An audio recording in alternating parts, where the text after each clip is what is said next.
inwe ego abụlọkwa na ya bụ na mmadụ ma ife ego akwụkwọ abụlọkwa na ya bụ na mmadụ nwere uche pasinsisi abụlọkwa na pasinsensi. Hei ndị be anyị bịakwanụ na Obi Cubbana anyụkwana nụ ntị n'ụlọ ụka ka unu nụrụ ife o kwuru ebe anụnwa na Obi Cubbana na-akọwa na ndị Igbo lakịrị noleji na ife kpatara ya bụ Obi Cubbana ji wee banye City Boy Movement bụ ka ya kụzielu ndị Igbo akwụkwọ, ka ya kụzielu ndị Igbo ka fa mara ife na ndị Igbo amachaghị ife. Hei ụna adịcha nọ ndị Igbo ka ọ na-ekwu, ka ezinụlọ ya ka ọ na-ekwu, ka onye na nwunye ya ka ọ na-ekwu, maka aghọta achakwa nya bụ ife. Anyị nwa na-enweghị akọ na uche nwa, ka anyị nwa alaki noleji nwa, ka onye na nwunye ya na ụmụ ya alaki noleji nwa. Nke a bụkwa na ife m aghọtaghị. Agwakwa m unu na nwoke a na-aga ka nwa okoye ma amaghị ife o bu n'ukwu dojirie ukwu oge ọbụla ọ gatawa ọkpa na-aga. Amakwọ nna ọnya bụ ife edozi ya n'uche o ji wee pụta wee sị na ndị Igbo lakịrị noleji. Hei ndị mmadụ wee na-adọ ya ka jenereta pati my neighbor n'ihu akwụkwọ. Ụfọdụ otu na-egolu gị na-enye ya prezidenti n'ọkwa ya bụ na efe anya adụ n'ala Igbo, na-enwelọkwa nke o sonye ya na ndọrọndọrọ ọchịchị n'ọkwa na-enyere ya City Boy Movement ka o ji wee na-ekozi ka ụgbọgoro na mmadụ anya anụzi ife n'ihu akwụkwọ, o wee na-anyụzi ntị n'ọnụ na-ekwu ife tọrọ ya. Hei ajụkwara m Obi Cubbana ife a unu na-ebuda ụzọ Owerri na Imo steeti na obodo ndị ọzọ, ọ na-aha ebudata ya na Anambra steeti ka njụkwa ọzọ. Geenụ ntị ka unu nụ ife nwanne anyị nwoke gwakwana ya maka nya bụ nsị o ji anyụ n'ụlọ ụka. Hei Obi Cubbana, Igbo a disgrace to Ndi Igbo. Listen to me. You cannot see an Hausa man come out public insult his own people, Hausa people. You cannot see a Yoruba man come out in public insult his own people. Ikwuwala ọnụ.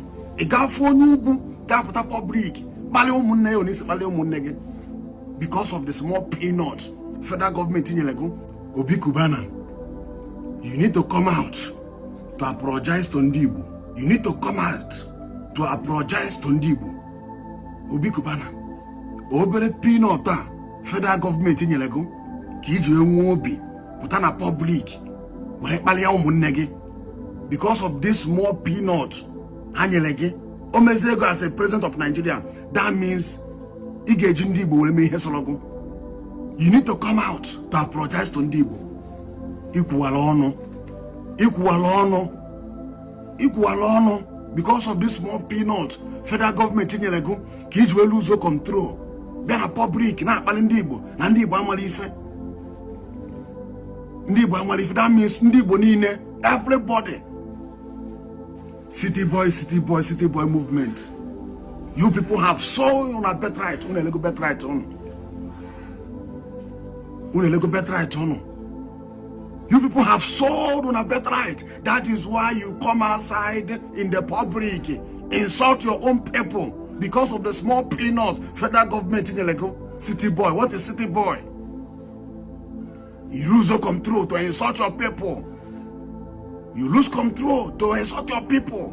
You cannot see a Yoruba man or an Hausa man not in the position in on here, put on a public, not alone there. You cannot see that. Maybe only an Hausa man, maybe Igbo man give him work to do.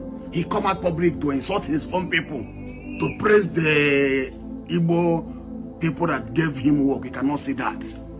You cannot see a Yoruba man stand up in public. Maybe Igbo man give that Yoruba man work to do. He came out in public insulting his own people to praise the Igbo people. You cannot see that.